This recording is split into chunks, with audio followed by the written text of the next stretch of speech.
یہ جو ہمارے علماء، مشائخین، اکابرین، اولیاء دین ہم سے کہتے ہیں، ہماری تربیت اس طرح فرماتے ہیں اور کہتے ہیں کہ سنو، جب کسی کام کی ابتدا کرو درود پاک پڑھ لیا کرو، پھر اس اچھے کام کی انتہا کرو درود پاک پڑھ لیا کرو۔ ارے کسی غم میں مبتلا ہو جاؤ درود پاک پڑھ لیا کرو، پھر خوشی میسر آ جائے درود پاک پڑھ لیا کرو۔ ارے کچھ بھول جاؤ درود پاک پڑھ لیا کرو، پھر یاد آ جائے درود پاک پڑھ لیا کرو۔ ارے کوئی یتیم بچہ نظر آئے سر پہ شفقت کا ہاتھ رکھو، رکھ کر درود پاک پڑھ لیا کرو۔ یہ جو ہمارے اکابرین اولیاء دین ہماری تربیت اس طرح فرماتے ہیں، یہ لوگ نادان نہیں ہیں۔ اگر نادان ہوتے تو رب کی بارگاہ میں مقبول ہوتے۔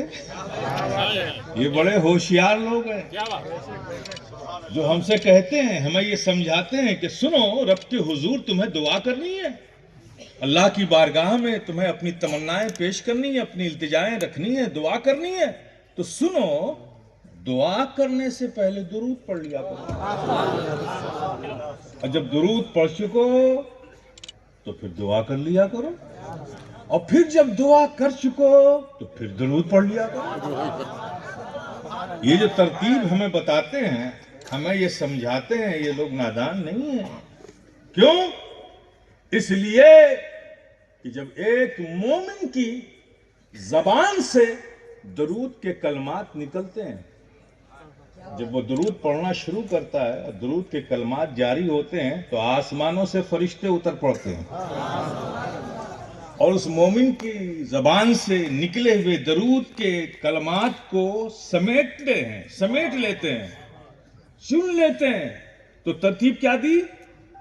پہلے درود، پھر دعا، پھر درود، تاکہ فرشتے جب درود کے کلمات سمیٹنے آئیں تو چاہے ادھر سے سمیٹیں چاہے ادھر سے سمیٹیں، دو درودوں کی آغوش میں ساتھ ساتھ رکھی ہوئی تمہاری دعا بھی اٹھتی چلی جائے۔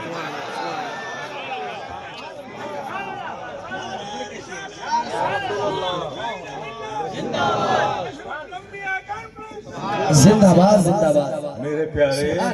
میرے پیارے، جب آپ درود پاک کی عظمت کو اس نہج سے سمجھے تو ذرا ایک بار اور سمجھ کے درود پاک پڑھ لیجیے۔ صلی اللہ علیہ وسلم۔ سیدنا مولانا محمد وعلی آل سیدنا مولانا محمد کما تحب و ترضى بأن تصلي عليه صلاة وسلام عليك يا رسول الله، صلاة وسلام عليك يا حبيب الله، صلاة وسلام عليك يا نبي الله۔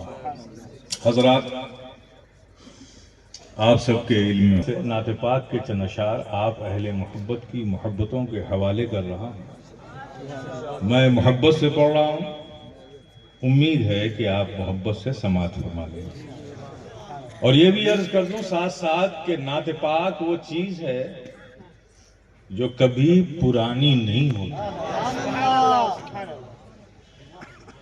نعت پاک اس ذات کی تعریف کا نام ہے جس کی کوئی بات پرانی نہیں ہوتی، تو اس کی تعریف میں لکھی گئی نعت کیسے پرانی ہو سکتی ہے؟ بس نعت پاک کا تقاضا تو یہ ہے کہ جب پڑھا جائے محبت سے پڑھا جائے، جب سنا جائے محبت سے سنا جائے۔ میں محبت سے پڑھ رہا ہوں، یہ امید رکھتے ہوئے کہ آپ بھی محبت سے سماعت کریں گے۔ والد گرامی کی لکھی ہوئی نعت پاک ہے، بتاؤ حضور۔ پیش کرتا ہوں حضرات۔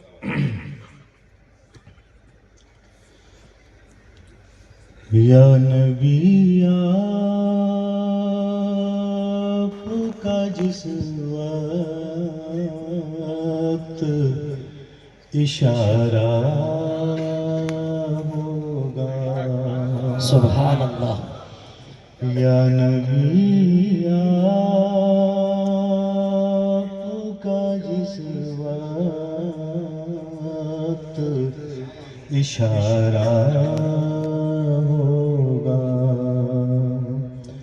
یا نبی آپ کا جس وقت اشارہ سننا،